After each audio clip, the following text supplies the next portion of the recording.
हे मुनीश्वरों, ये संपूर्ण अंगों में स्थान देवता बताए गए हैं। अब उनसे संबंधित स्थान बताता हूँ, उन्हें भक्ति पूर्वक सुनिए। 32, 16, 8 अथवा 5 स्थानों में मनुष्य त्रिपुंड का न्यास करे।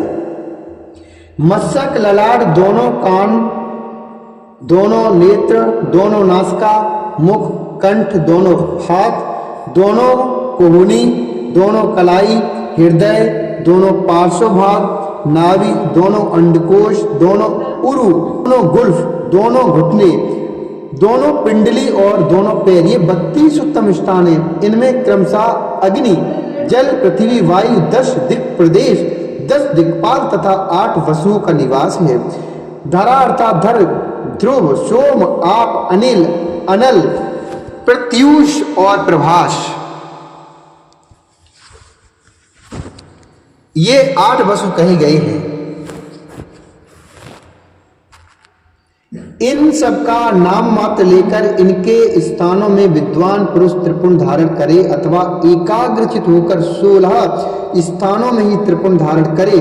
मस्तक, ललाट, कंठ, दोनों कंधों, दोनों भुजाओं, दोनों कोहनियों तथा दोनों कलाइयों में, हृदय में, नाभि में, दोनों पसलियों में तथा पृष्ठ भाग में त्रिपुंड लगाकर वहां दोनों अश्वनी कुमारों शिव, शक्ति, रुद्र, ईश तथा नारद का और वामा आदि 9 शक्तियों का पूजन करे। ये सब मिलकर 16 देवता हैं। अश्वनी कुमार युगल कहे गए हैं, नास्ते और 10 हैं।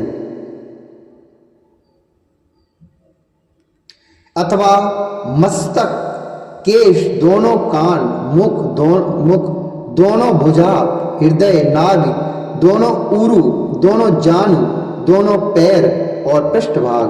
इन 16 स्थानों में 16 त्रिपुंड का न्यास करे।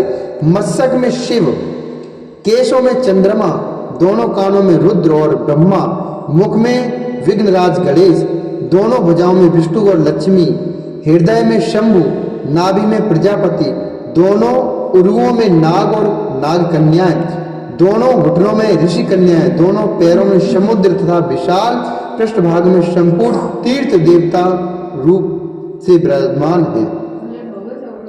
इस प्रकार 16 स्थानों का परिचय दिया गया है।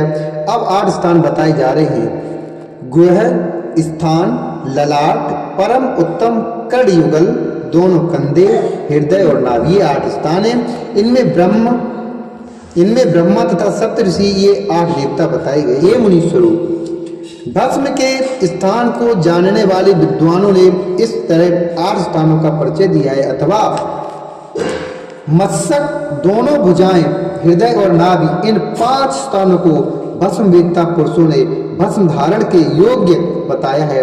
यथा संभव देश, काल आदि की अपेक्षा रखते हुए उद्दूलन अर्थात भस्म को अभिमंत्रित करना और जल में मिलाना आदि कार्य करे। यदि उद्दूलन में भी असमर्थ हो तो त्रिपुंड आदि लगाए। त्रिनेत्रधारी, त्रिनेत्रं त्रिगुणाधारं त्रिदेवजनकं शिवं स्मरन् महाशिवायेति ललाटे तु त्रिपुण्ड्रकम्। ईशाभ्यां नम इत्युक्त्वा पार्श्वयोश्च त्रिपुण्ड्रकम्।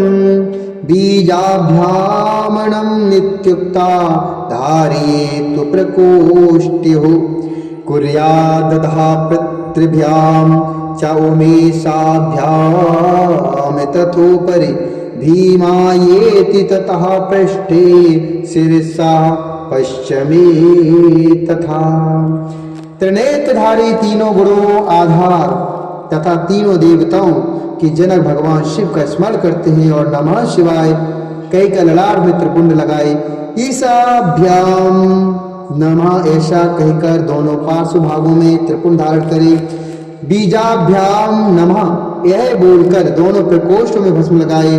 पितृभ्याम नमः कहकर नीचे के अंगों में, उमेशाभ्याम नमः कहकर ऊपर के अंगों में तथा भीमाय नमः कहकर पीठ में और सिर के पिछले भाग में त्रिपुंड लगाना चाहिए। इत श्री शिव महापुराणे प्रथमायां विद्येश्वर संहितायां भस्मधारण वर्णनम चतुर्विंशोध्याय। इस प्रकार श्री शिव महापुराण के प्रथम विद्येश्वर संहिता के साध्य साधन खंड में भस्म धारण वर्णन नामक 24वां अध्याय पूर्ण हुआ। बोले शंकर भगवान की जय, बोलिए पार्वती मैया की जय, बोलिए गणेश भगवान की जय।